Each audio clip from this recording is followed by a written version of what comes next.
May I have your attention, please? The following is not the real Jeff Foxworthy.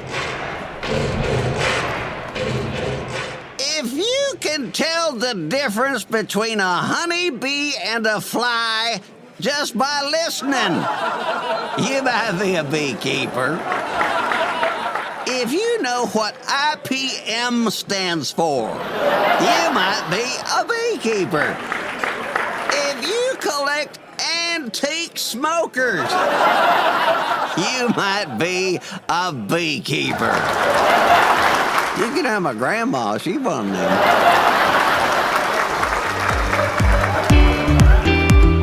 Welcome to Bee Love Beekeeping Podcast, presented by our good friends over at Mann Lake. At Bee Love, we're all about honeybees and, of course, the beekeepers. And if you're on the beekeeping adventure, we would love to hear from you if you're just thinking about it. This is a great place to learn from real live beekeepers. Bees, beekeepers, and fun beekeeping stories, it's all about the love. And I think you're going to love today's show. We are going all the way over to Scotland to have a discussion with beekeeper Gino Jabbar. By the way, coolest accent ever on this guy.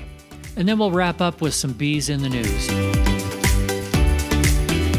I'd like to welcome our super special guest all the way from Edinburgh, Scotland, Dr. Gino Jabbar. How are you, Gino?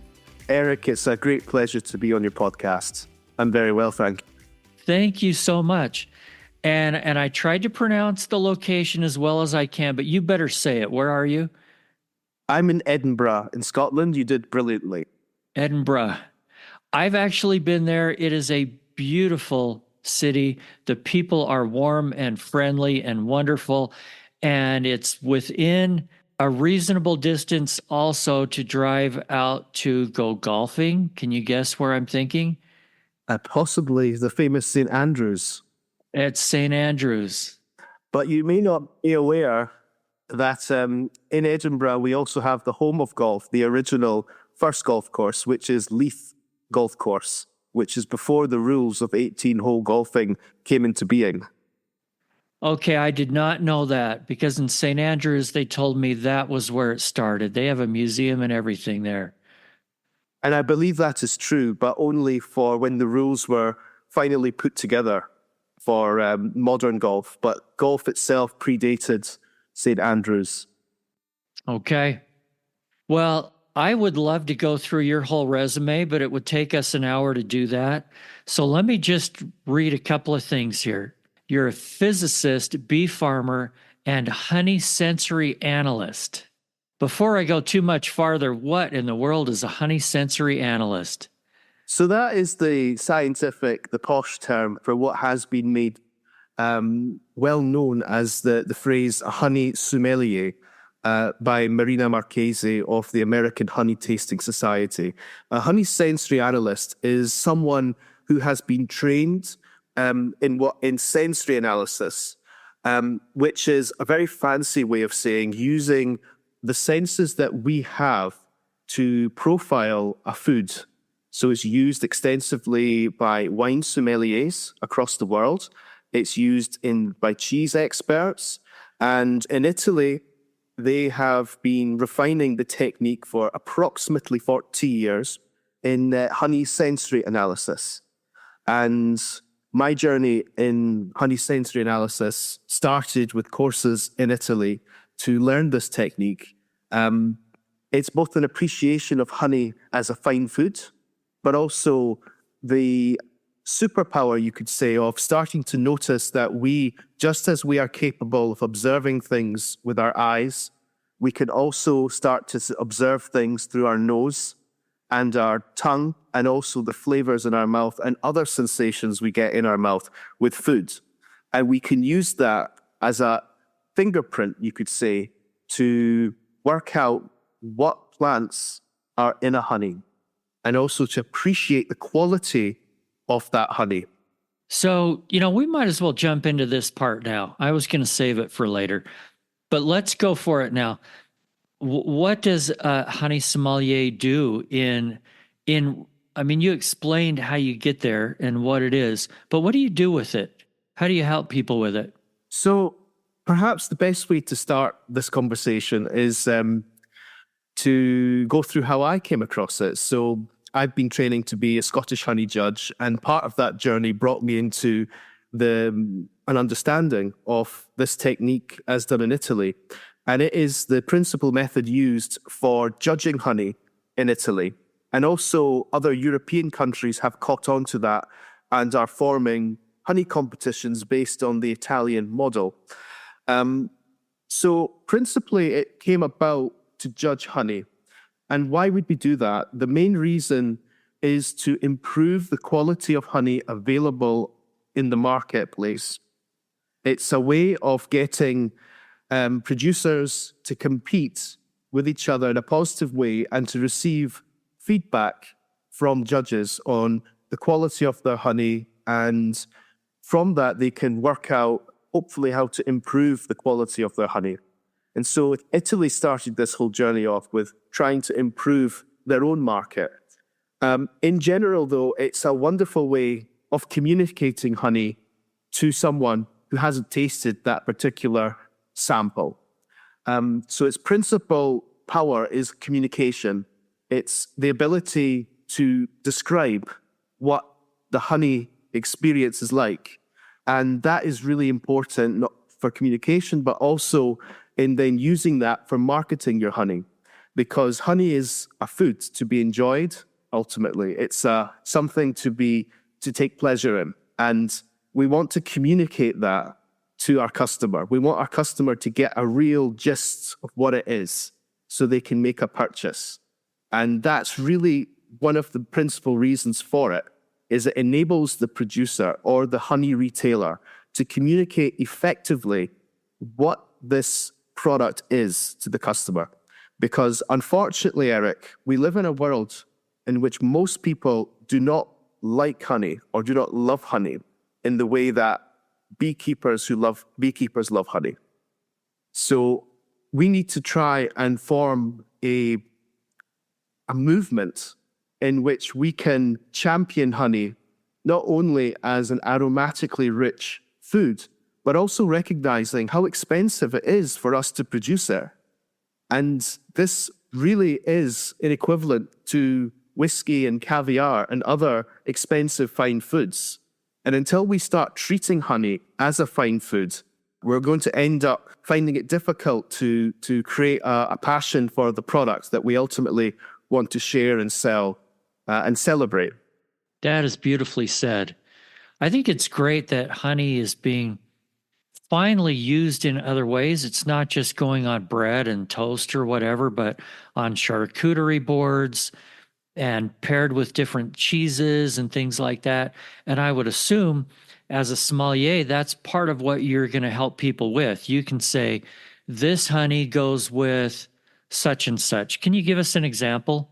Sure. So, for example, for us in Scotland, and I believe in large parts of the United States, there is rapeseed honey, which is a very sweet honey, and it crystallizes quite rapidly. So it's normally prepared in a soft set or creamed state, really buttery in texture, really refreshing.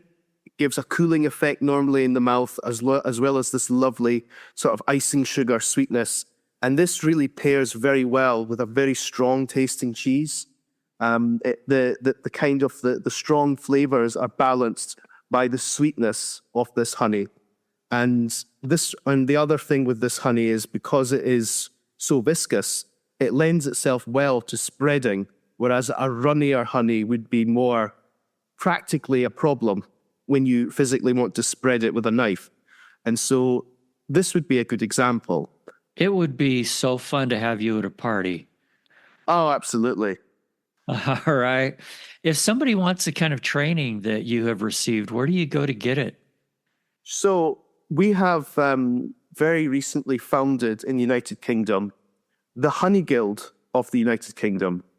And this organization is principally, its principal goals are to educate people in honey sensory analysis within the Italian school. We are also championing honey as a fine food. And the third aim of the Honey Guild of the United Kingdom is to study our own United Kingdom honey varieties, as well as other territories related to the United Kingdom, to better understand what honeys we have, how the flavor of those honeys vary, and also ultimately how to use it and how to enjoy it best. So in terms of training, we are running next year in July a accredited course, an introduction to honey sensory analysis in Edinburgh. And it will be led by our two accredited Italian teachers from Bologna. And this is a fantastic opportunity to not only visit Scotland, but to get an accreditation in honey sensory analysis. And should you wish to continue to sit the final exam, you can then do the advanced course afterwards in Italy, and the exam ultimately after that in Italy. So it's a wonderful opportunity. That sounds wonderful. We'll have your website in the show notes in case people want to look any of this stuff up. I want to hear what it's like just day to day. What is it like being a beekeeper in Scotland? We have many challenges, the weather being one of the principal problems.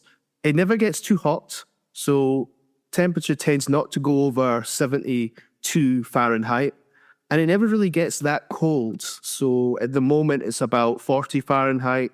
We are a maritime climate in Scotland and the UK, so the weather is generally defined by the Atlantic. And so we tend to have, starting in December with winter, we kind of have a long winter that goes from December into May.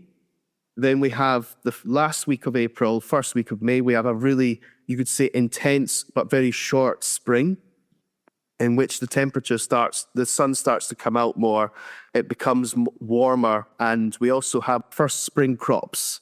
So those are principally in the cities. We have sycamore trees, we have hawthorn, which is used a lot by farmers and also in the cities as a hedging plant. And those generally produce a lot of, make significant contributions to our honey. Sometimes we have clover in June. Sometimes it can be a dearth. So in the city of Edinburgh, we have what's called the June gap. And this is when the spring flowers have finished, but the summer flowers, unfortunately, haven't started. And this is becoming a little bit better because our local governments have stopped a lot of their lawn cutting. And so the white clover is coming back. And this is what would have flowered in this time period. And so beekeepers are maybe not producing a harvest of clover, but they're not having to feed their bees as much in June for them to survive June. And then in July, the fire week will start. Our cities normally produce a lot of basswood honey. And our basswood is very minty, mentholic, and it's really nice. In the hills in July, we have ericas, so types of heather that flower. And a lot of beekeepers have to make a choice. Do they wish to produce basswood honey, or do they want to go out into the hills and produce bell heather honey? And that really can be a gamble. And then our most famous honey is the ling heather. The ling heather is an August crop, and it is a very common heather that grows all over the hills of Scotland. And it produces a very intense smell of vinegar, very earthy.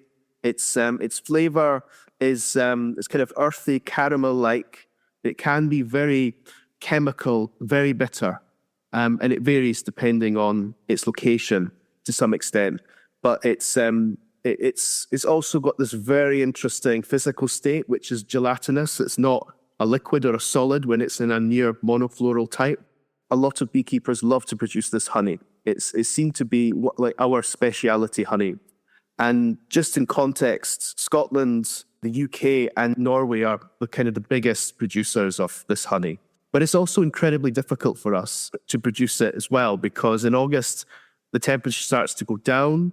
It's harder for the bees to remove water from the nectar, to refine it down. And depending on, how strong your colony is, it's a very difficult plant for the bees to extract nectar from.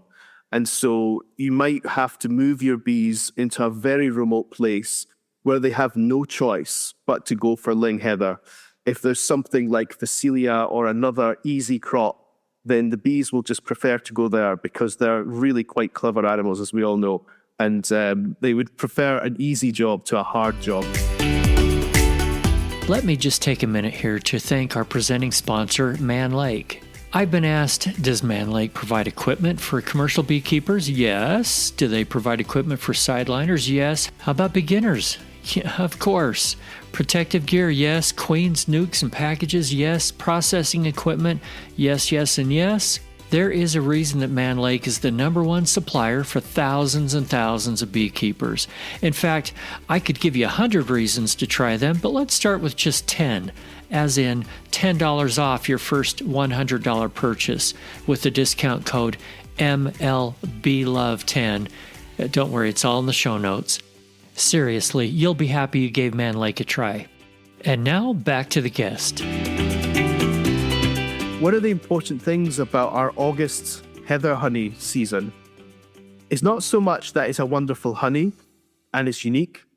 It's actually that it's almost like an annual pilgrimage for beekeepers. We leave the city with hives in our cars and we go out into the middle of nowhere, into these 3,000-foot hills filled with heather, and in August it's beautifully purple. The whole place is a purple with the blooming of the Calluna vulgaris, which is the scientific name for ling heather.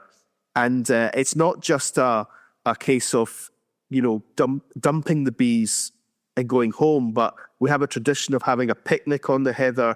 It's a day out, and it's something we look forward to in our calendar. It's a really nice cultural event.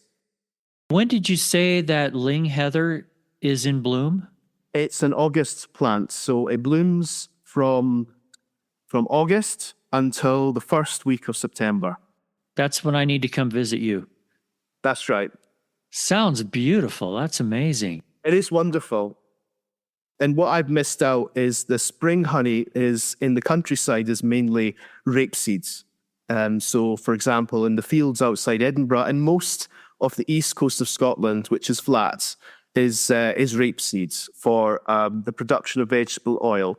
But we have a great relationship generally with the arable farmers to have bees on their land, and we boost their harvest of rapeseed by giving extra pollination to the crop. And if we're lucky, we'll also take home some rapeseed honey as well. So that kind of, in short, is what it's the kind of beekeeping year in Scotland.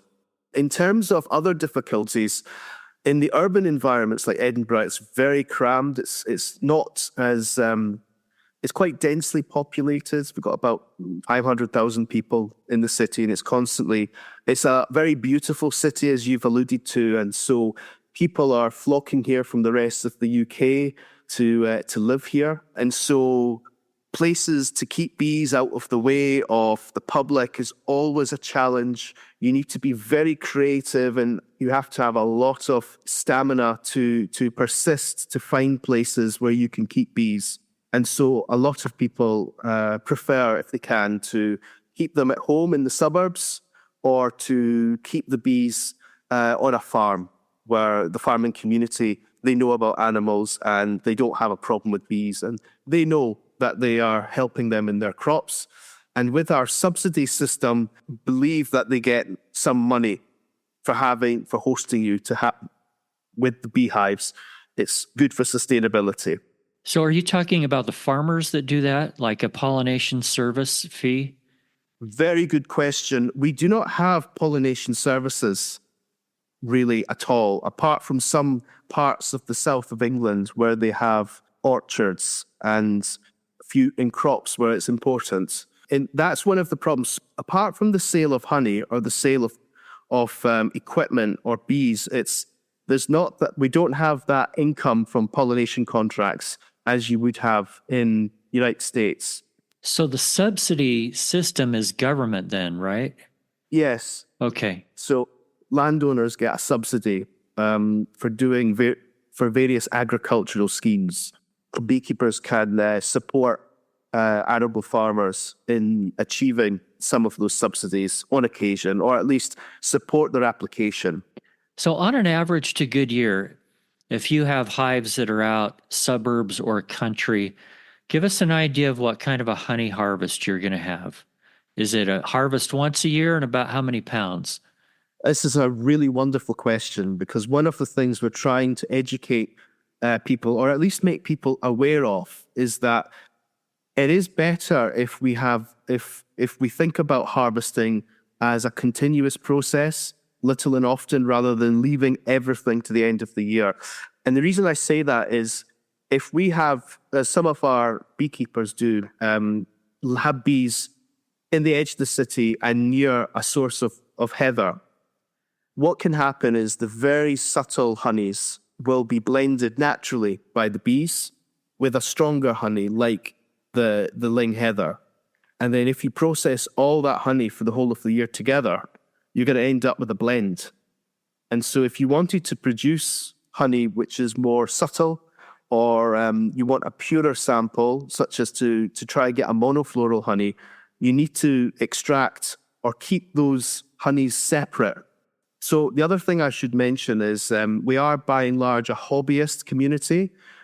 So Scotland's about 5.5 million people, which is about the population of South Carolina and Minnesota.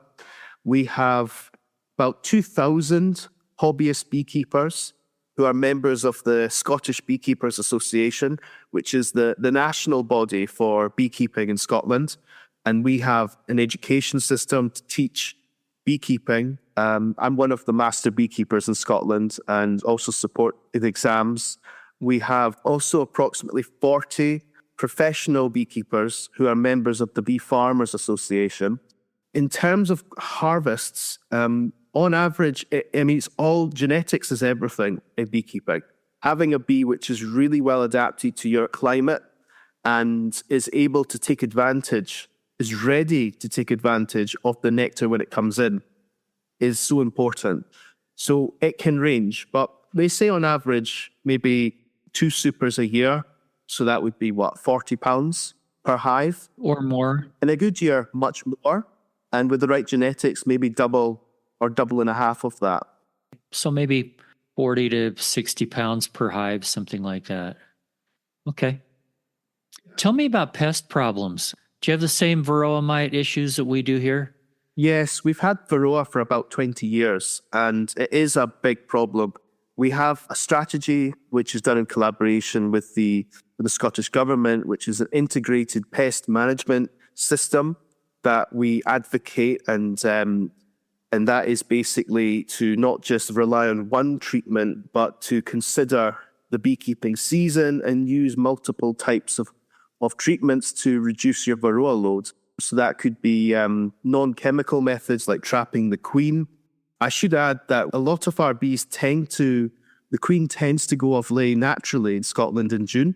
I think in other countries that's not the case, and it might correspond to what I was talking about with the June gap. So we kind of have a queen caging built in, you could say. What we would call a brood break. Yes, exactly. And then you've got non-chemical treatments like sacrificing drones, because the varroa prefer to hide in the drone comb, as well as approved medical, organic and non-organic methods of eliminating varroa mites. However, there is, and we will have a talk by one of our UK experts in practicing this, which is Steve Riley. And there's also Professor Steve Martin, who is talking about a way of getting a solution to the varroa problem in the UK, which is effectively a no-treatment solution, but it's a rational way of doing it, whereby, in summary, you measure. And that's perhaps the best advice that we can give. And it's, rather than treating the bees, check, is it a big mite load? Is the mite load actually increasing? Or is it staying the same, or is it low? So, for example, for many beekeepers, there's been quite a low varroa load the last 2 years. and some beekeepers don't treat at all. And I think a lot of it depends on the environment and also how we keep our bees. So I would think that if you are a nomadic beekeeper and you're bringing your hives to different sources and trucking them about, they're going to get really stressed, and that's definitely going to mean that their varroa control is going to be affected.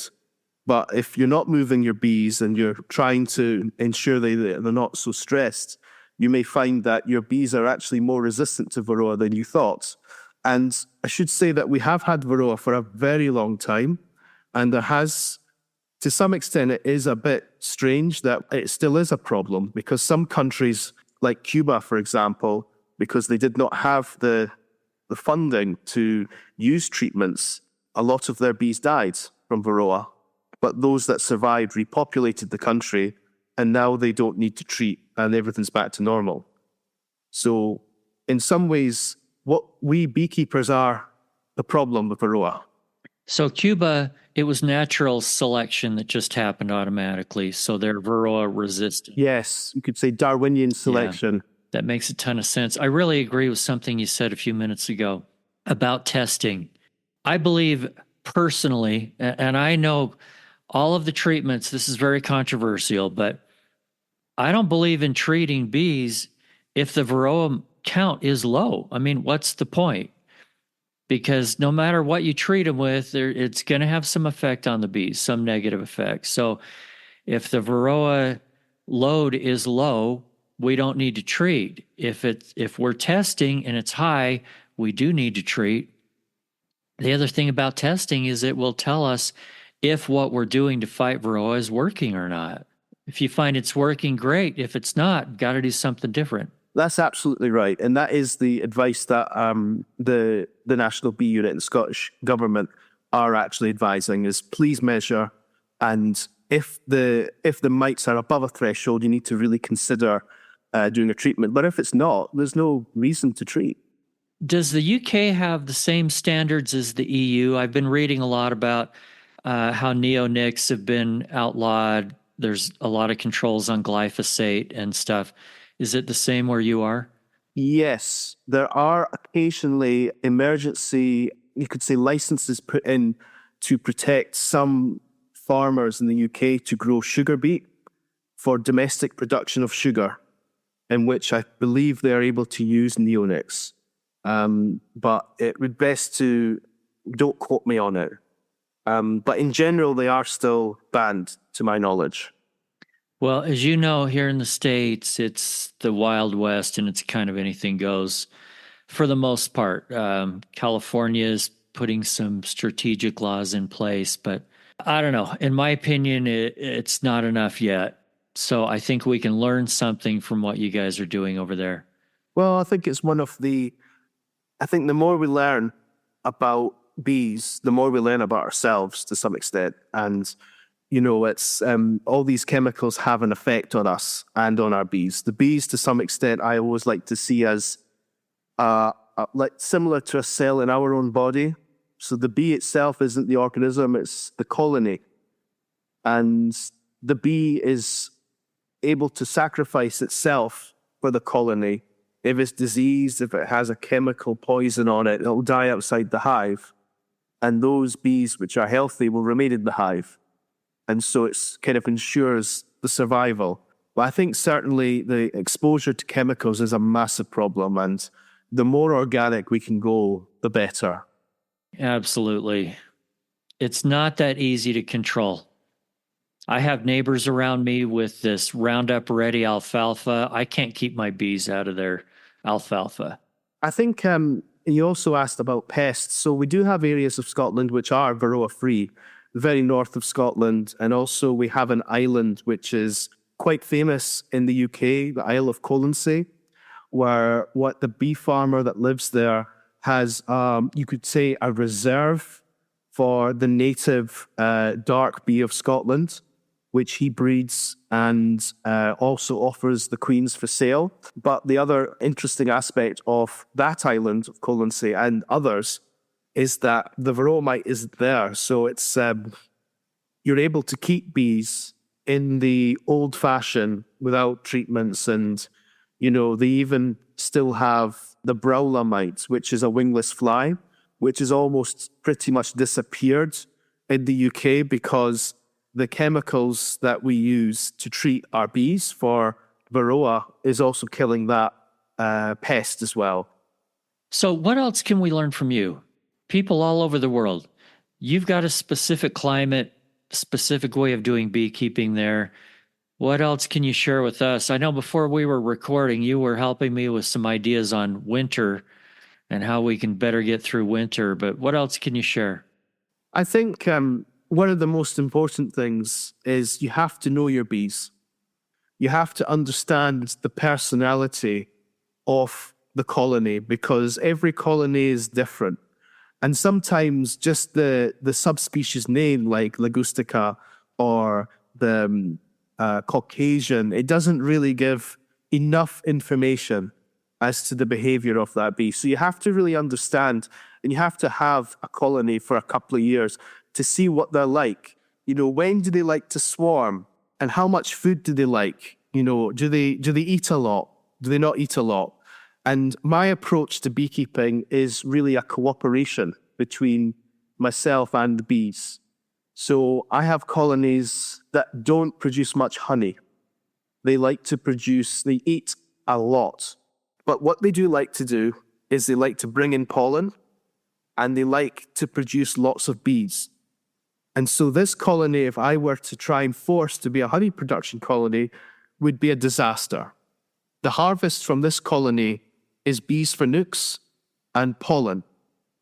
And it's working with the bees, realizing what skills that colony has and using it in your operation, as opposed to having this algorithmic idea of forcing the bees to all be the same and to do one specific task. As they talk about tailored medicine in the future, this is like tailored beekeeping. And it's really what I think differentiates the beginner from the master / intermediate beekeeper is this understanding. I like that a lot. Tell me about the joy you get from beekeeping. What do you love about bees?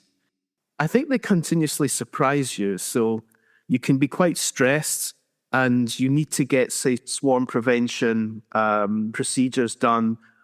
Or maybe you need to just get around 3 apiaries in a day because you're going away somewhere on the weekend. And you're just, you're in this stress state. But then once you open up that colony of bees, everything goes down to peace. And I think it's that mesmerizing effect of the bees, their ability to calm you is so magical. It brings you into the moment. The other thing I love, and this is becoming more and more apparent, is not just the honeybees, but the other insects in the environment, which I would never have noticed have I not been a beekeeper. I start to notice, that doesn't look like a honeybee, but it kind of does. What is that? And then you discover there's this whole world of these other bees, solitary bees and wasps, different types of wasps, not just yellow jackets, and it's just wonderful. So this year, for example, we had a lot of dragonflies in August and September, just basking on the hives. It's just magical. I find that the beehives are this magnet for wildlife. Wherever I put bees, I don't know if it's just because the bees bring you into the state or if the smell of honey or the smell of the insects themselves is bringing animals closer to them. So a lot of the time I have deer sleeping near the hives. We've got owls and just various animals seem to be living near the bees. It's just fabulous. So I just think that it connecting yourself to nature and the world, the real world around you, not the technology world that we're kind of stuck in all day, is just so refreshing. And I love how you mentioned the calming effect that they can have when you open up a hive. But I also know people newer at this that it's not calming. They get stressed. They're like, I hear buzzing. I'm afraid I'm going to get stung. What do I do? What advice do you have for people like that to help them be calm and get in that zen? I believe there's two animals that can smell fear in humans, the honeybee and dogs. And if you're afraid, they pick up on it immediately. And I think the other aspect of fear and the anxiety, if you have that with bees, is you're more clumsy. And the main thing that the bees really despise is vibration. You have to learn to be almost like this slow robot as you move in the hive. Everything slows down when you're in the beehive. You can't be fast or they'll just go mad. Especially, I should say, a lot of our bees in Scotland are, by American standards, quite defensive. So I would not just wear a veil. I would wear a full bee suit all the time. I don't trust my bees to be docile. I have docile bees, but I know that they are independent, wild creatures. And if the temperature just changes suddenly, or I've just had the hive open too long, or I dropped a frame and you hear that football stadium howl, you know they're going to come for you. So you need to always be aware that you're not dealing with a docile domestic creature. Bees are wild. And part of the things I love about the bees is they live with you and they can always leave if they want, if that makes sense. A bit like cats. They're always free to leave. They're not imprisoned. But they stay because it's a good deal having a beekeeper to care for them, right? Well, yeah. So I mean, we think we can control them, but no. In fact, the term beekeeper, yeah, we probably better change that to something better. I think there are not many beekeepers. Most people are bee slaves. We're not on top of our bees. And I think that is the skill that we need to get to as well. And it comes with getting to know your bees. I'm not there yet, but having everything, particularly in the winter, the wonderful thing about winter is it gives the beekeeper space to plan next year, have all that equipment ready. But if you don't do that, and I've done it many, many times, you start the season, it all kicks off, and you just can't keep up, especially as your number of colonies grows. Yeah. Okay, before I let you go, Gino, and I didn't forewarn you of this, I apologize, but I ask everybody this that comes on the show. Every beekeeper has some kind of a wild, crazy, or painful, or embarrassing, or something story. I would love for you to share one that really stands out in your mind. I think one of the strangest things I've ever seen, and this is when I was a beginner, it's never repeated. So we have you could say like a driving license test in Scotland and in England as well, in Ireland. It's called the Basic Beekeeper. And it's where an experienced beekeeper, a master beekeeper, will come to your apiary and will effectively examine you on basic bee knowledge, bee hive knowledge, and ask you about things in the hive and, how you keep your bees, blah, blah, blah. So we were doing this and we discovered a queen cell. And just as I picked the frame up, the actual capping of the queen cell very suddenly just bursts like a champagne bottle. And the virgin queen just kind of like flew out at high speed into a basket in the corner of the garden. And it was such a shock that the three of us that were there, we just couldn't believe it. It was like they'd never seen this before either. And then we managed to gather it up and put it into a hive. Since then, I've never seen this again. It's always a case of the virgin queen very softly nibbling its way out, and it's never this champagne bottle effect. What do you think caused that? That is really strange. I don't know. I imagine what might have happened is either it got really frightened and the workers or the virgin itself had already nibbled the capping off, and so it was loose, and it just kind of burst out. But it appeared to us as if it would, it went from 0 to hero in one go. No idea. That is really different. Hey, Gino, thank you so much for being with me today. Appreciate it. anytime. It's been an absolute pleasure, Eric. And now in the news, something that probably won't surprise a lot of us. And the headline reads, Global Honey Crisis. Testing technology and local sourcing soars amid fraud and tampering concerns. The World Beekeeping Awards will not grant a prize for honey next year due to the, quote, inability to thoroughly test honey for adulteration. The announcement comes amid the rise of honey fraud in the EU, where a 2023 investigation found that 46% of 147 honey samples tested were likely contaminated with low-cost plant syrups. Apimondia, the International Federation of Beekeepers Associations, organizes the event at its Congress, whose 49th edition will be held in Copenhagen, Denmark, in September 2025. The conference brings together beekeepers, scientists, and other stakeholders. This will be the first time no awards will be presented for honey at the event. Now, on a more positive note, scientists have just discovered a new bee in Texas, and it's blue. Now, if you haven't seen the story on this, you can look it up. It looks like it's in the Journal of Ecology and Evolution. They have named this bee Andrena androphobia. The interesting thing to me is that it seems like most native bees, they don't look like honeybees. This one looks a lot like a honeybee, but it's blue. It is very cool. Go ahead and look it up. Thank you so much for joining us here on Bee Love Beekeeping, presented by Mann Lake. Please right now hit those follow or subscribe buttons. And remember, if you're not just in it for the honey or the money, you're in it for the love. See you next week.